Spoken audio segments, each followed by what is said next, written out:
रामलला पधार चुके हैं और इस वक्त अनुष्ठानों का आज चौथा दिन है। 108 घंटे की महा कवरेज आप देख रहे हैं गुड न्यूज टुडे पर। ये वही तस्वीर है, वही मूर्ति है। ये अरुण योगीराज ने बनाई है, कर्नाटक के कलाकार हैं। उनकी पत्नी विजेता योगीराज हमारे साथ जुड़ चुकी है। विजेता, बहुत बहुत स्वागत है आपका। आज आपको कैसा लग रहा है, कैसा महसूस हो रहा है? रामलला विराजने वाले हैं 22 तारीख को और आपके पति अरुण योगीराज ने जिस मूर्ति को आकार दिया है वही मूर्ति वहां पर उसी की प्राण प्रतिष्ठा होगी। विजेता, बहुत खुशी हो रही है, पर प्राण प्रतिष्ठा के पहले ही फोटोज लीक हो गए, बहुत दुख हो रहा है।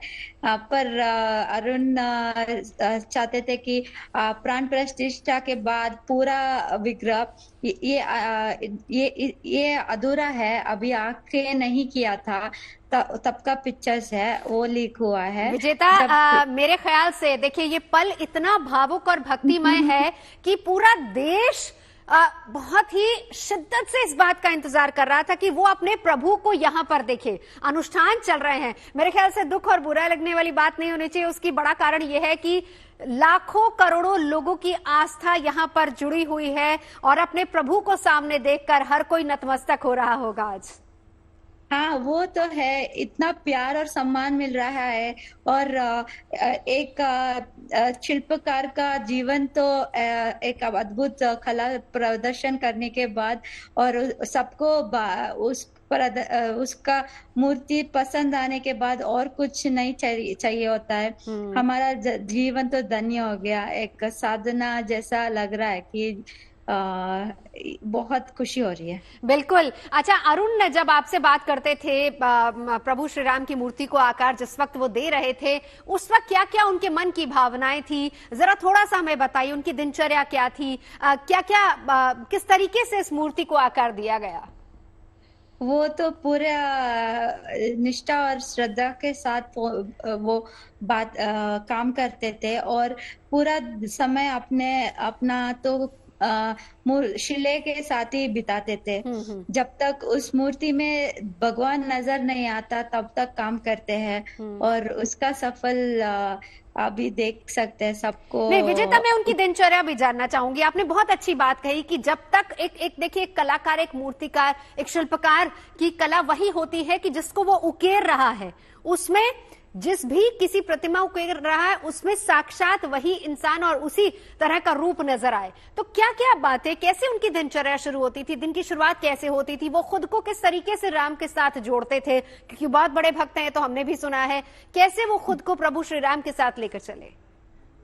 जब सुबह होती है वो मेडिटेशन और पहले व्यायाम से शुरू करते हैं, योगा करते हैं, मेडिटेशन करते हैं और एक वक्त है जब वो किसी से बात नहीं करते, थोड़े देर तक अकेले ही रहकर उसके बाद ही काम शुरू करते हैं। और वो जो भी काम करते हैं उसको ज्यादा जानकारी प्राप्त करने के बाद ही काम करते हैं। जो भी वो डिटेल्स आप देख सकते हैं फोटोज में, वो क्यों है, क्या है, सबके बारे में पूरा इन डेप्थ नॉलेज रहता है उनको। तो प्रभु श्री राम के बाल्य रूप को उकेरना था।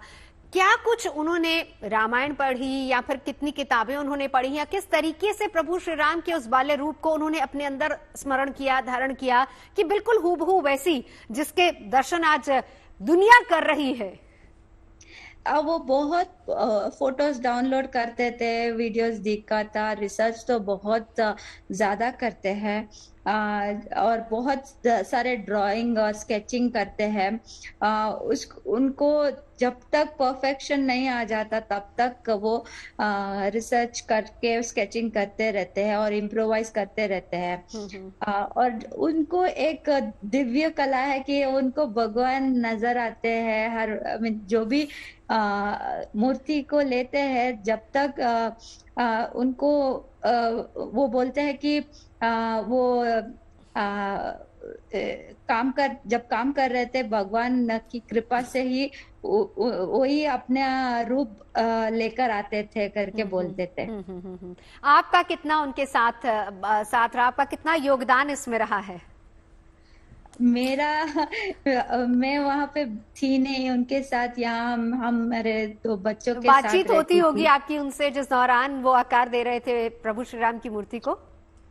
बातचीत थोड़ा कम ही रहता था, क्योंकि वो ज्यादा टाइम काम पे लगाते हैं, और जब फुर्सत मिलती है और टाइम मिलता है तभी लेके फोन में बात करते थे, थोड़ा वीडियो कॉल करते थे बच्चों को देखने के लिए। तो क्या बातचीत होती थी? क्या वो बताते थे कि कितनी मूर्ति बन गई या कितनी रह गई या उसमें क्या क्या चीजें वो चाहते हैं? उनके मन के भाव क्या थे प्रभु श्री राम की मूर्ति को उकेरते वक्त?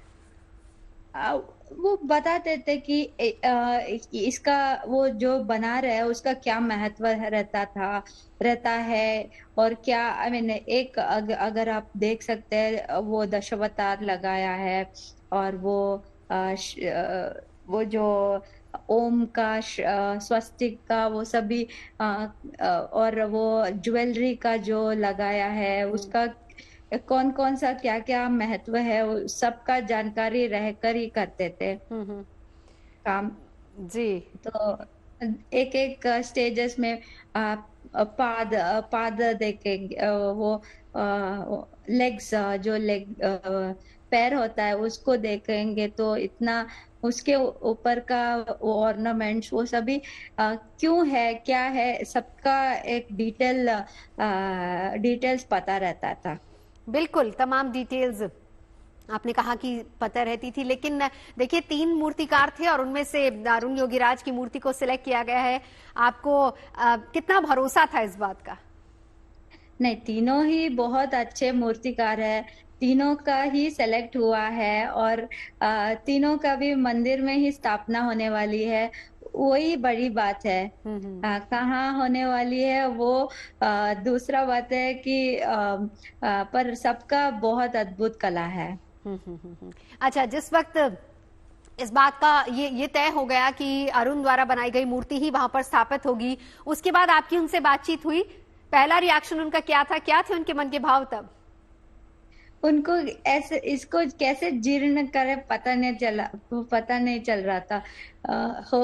कितना कैसे रिएक्ट करे क्या है, पर बहुत खुशी थी, और एकदम एक संतुष्टि भी थी, और डर भी था कि ये क्या हो रहा है सब, ये कैसे लेंगे, समझ में नहीं आ रहा था, कंफ्यूजन था थोड़ा। बिल्कुल।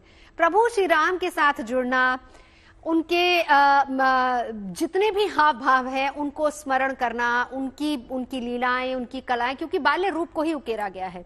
तो बाल्य रूप में प्रभु श्री राम कैसे थे, किस तरीके से ये सारा रिसर्च हुआ और कितना वक्त इसमें लगा है अरुण जी का?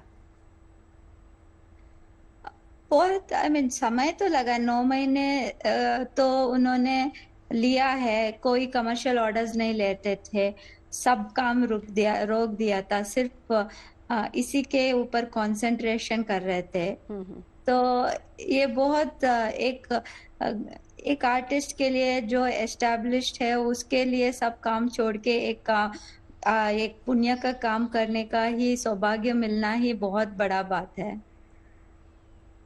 बिल्कुल, जाहिर सी बात है कि बहुत बड़ा और बहुत पुण्य का काम है। आपके बच्चों को जब ये बात पता चली होगी तो उनका क्या रिएक्शन था कि उन्होंने जब अपने पिता से बात की?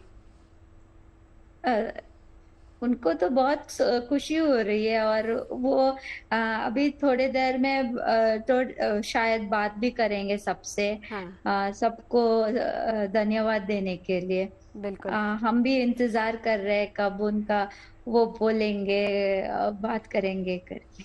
बहुत ही खुशी और बहुत ही एक तरीके से कहें कि भावुक क्षण भी है, गर्व का क्षण भी है, और कहें कि जिस तरीके से जो भक्ति है, जिस भक्ति भाव के साथ अरुण जी ने इस मूर्ति को आकार दिया है, ये अपने आप में, और आज मैं तो कहूंगी कि अगर सबके सामने आई है तो आप यही मानिए कि भक्त इंतजार कर रहे थे इसी क्षण का।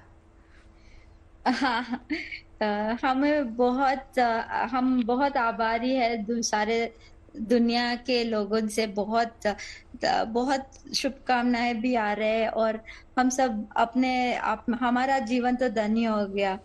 थैंक यू सो मच, धन्यवाद जी।